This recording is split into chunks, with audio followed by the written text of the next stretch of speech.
अगर आप चाहते हैं आपकी लाइफ में संपूर्ण छुटकारा हासिल हो, आपकी लाइफ में कंप्लीट डिलीवरेंस हो, मेक श्योर आपकी रात की जिंदगी के ऊपर आपका संपूर्ण कब्जा हो, आप उस पर काबू रखते हो।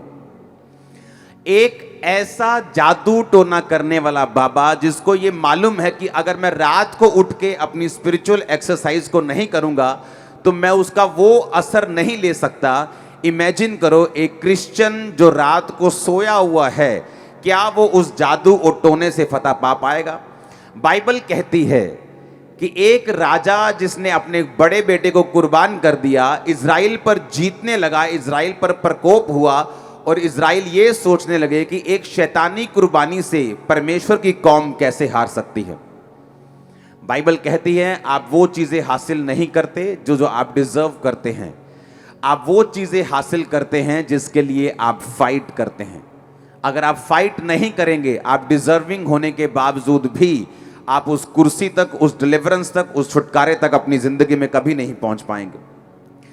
अब हमने ये सब बातें सुनी हैं। अय्यूब 33 उसकी 15 आयत में लिखा, स्वप्न में या रात को दिए हुए दर्शन में जब मनुष्य घोर निद्रा में पड़े रहते हैं या बिछोने पर सोते समय, उसकी अगली आयत में लिखा कि परमेश्वर आपके कानों को फिर खोलता है जब आप रात को स्वप्न में और दर्शन में होते हैं। सब बोलो आमीन। इस अय्यूब की 33 उसकी 16 आयत को भी मैं आपके सामने पढ़ूंगा और आप उसे ध्यान से सुनेंगे। अपने पड़ोसी को बोलो, बोलो तेरी नाइट लाइफ तेरे काबू में होनी चाहिए। 16 में लिखा, तब वह मनुष्यों के कान खोलता है और उनकी शिक्षा पर मोहर लगाता है। कब? 15 आयत में स्वप्न में, कब? रात को दिए हुए दर्शन में। 16 आयत में लिखा वह मनुष्यों के कान खोलता है। आप अपने बच्चे के कान खोलते जब वो जाग रहा होता है, आप उसको समझाने की कोशिश करते हैं, लेकिन परमेश्वर कहता है घोर निद्रा में। परमेश्वर कहता है कि रात में, स्वप्न में, जब मनुष्य नींद में होते हैं, बाइबल कहती परमेश्वर वो तुम्हारे कानों को खोलता है।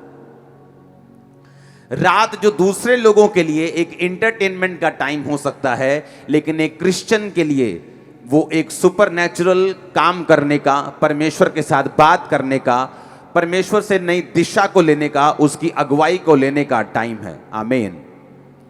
हम सब जानते हैं, बाइबल कहती है कि सुलेमान जब भेंट को चढ़ाता रहा और बलियां चढ़ाता रहा परमेश्वर के भवन, परमेश्वर के उस संदूक के सामने, तो बाइबल कहती है परमेश्वर रात को दर्शन में सुलेमान को दिखाई दिए।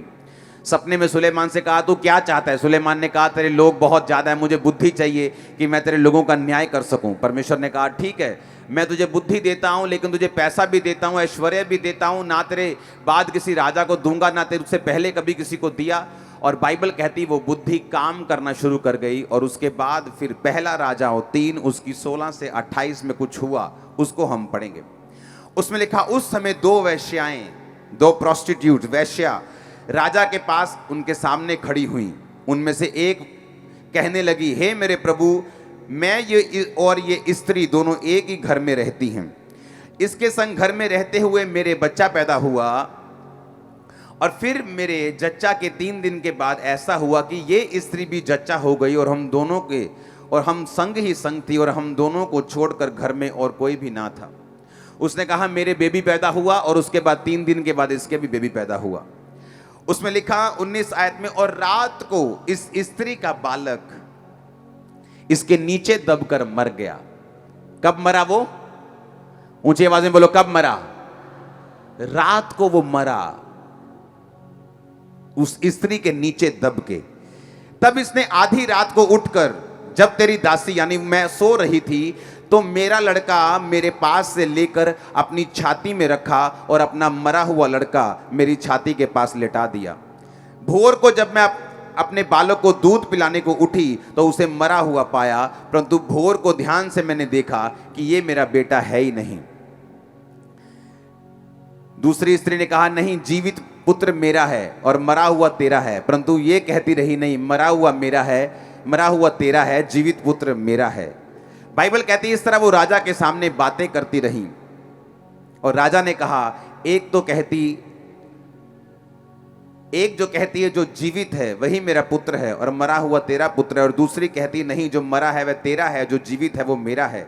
राजा ने कहा मेरे पास तलवार लाओ, और वह एक तलवार राजा के पास लेके आए। तब राजा बोला, जीविते बालक को 2 टुकड़े करके आधा इसको और आधा उसको दे दो।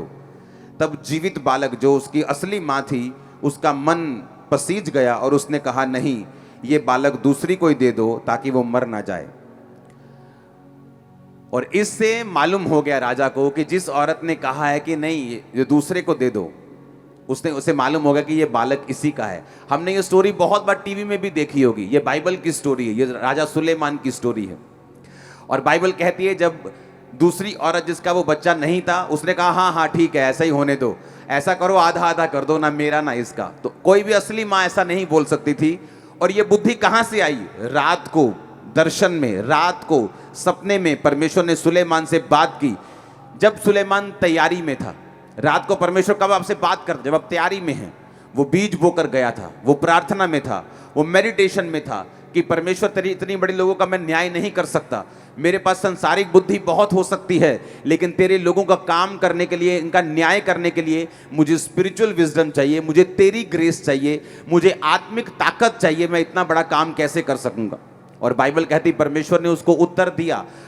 अगर आप यहां पे देखेंगे 2 औरतें जिनका बच्चा आपस में उन्होंने बदला लिया, रात को ही उसका बच्चा मरा, आधी रात को। और जब दूसरी औरत का बच्चा उठाया गया तब वो आधी रात थी। मैंने लोगों की लाइफ्स को, उनकी डेस्टिनीज को, उनकी जिंदगी में जो परमेश्वर की योजना परमेश्वर ने सोची हुई है, आधी रात के अटैक में उन्हें खत्म होते हुए देखा है। लोगों को फोन आता है, मैं रात को सो रहा था, मुझे मैसेज आया कि आपकी दुकान में आग लग गई। मैं आधी रात को सो रहा था, मुझे मेरे फलाने को मैसेज आया उसको हार्ट अटैक हो गया, वो मर गया रात को ही। आधी रात को मुझे मैसेज आया। डेविल क्या करता है? वो चाहता है कि जब आप अलर्ट नहीं हैं, क्या ऐसा हो सकता है यहां इतने माएँ बैठी हैं, आपके जितनों के बच्चे हैं, कि आधी रात में आप इतनी गहरी नींद में हैं कि आपका बच्चा ही कोई उठा के ले गया। यही हाल आज क्रिश्चियन लोगों का है। ऐसी बहुत कम माएँ होती हैं कि अगर आप उनके बच्चे को उनके साथ आपने लेटाया हो और आप उनके बाजू के ऊपर से या नीचे से बच्चे को उठा के लेके जाएं और मां को पता तक ना चले, ऐसा नहीं होता। 1000 में एक, 10,000 में एक मां होगी जो इतनी गहरी नींद में होगी। और बाइबल कहती जब वो गहरी नींद में थी उसके बच्चे को वो उठा के लेके और मरा हुआ बच्चा रख दिया। आज क्रिश्चियन गहरी नींद में सो रहे रात को, उन्हें मालूम भी नहीं होता कब उनकी जीवित चीजों को उठा लिया गया और मरी हुई चीजें उनके पास रख दी गई, कब उनके हस्बैंड को उठा लिया गया और अपना कर लिया गया और एक मरा हुआ जिसकी कोई अब रिलेशनशिप अपनी वाइफ के साथ नहीं है उसके साथ जोड़ दिया गया। अब पूछो तू कर क्या रही थी? रात को मैं सो रही थी। ठीक है, अगर रात को तू सो रही थी जबकि तुझे ये मालूम है तू क्रिश्चियन है, और शैतान जो डेस्टिनीज हैं, जो लाइव्स हैं, जो तेरी लाइफ की प्लानिंग्स हैं, योजनाएं हैं, उन्हें रात को एक्सचेंज करने की कोशिश करता है, रात को उन्हें बदलने की कोशिश करता है। पर तू रात को सोई हुई थी, तू क्यों सोई? इसमें गलती सिर्फ उसी की नहीं है जिसने अपने मरे हुए बच्चे को रख दिया, उसका भी रात को ही बच्चा मरा और दूसरी का भी रात को एक्सचेंज किया गया।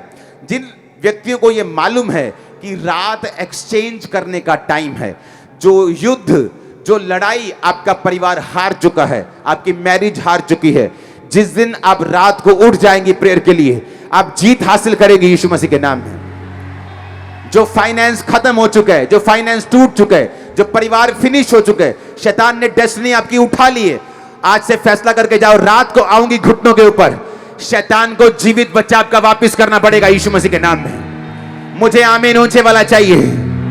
मैंने कहा मुझे आमीन ऊंचे वाला चाहिए। Hallelujah, hallelujah.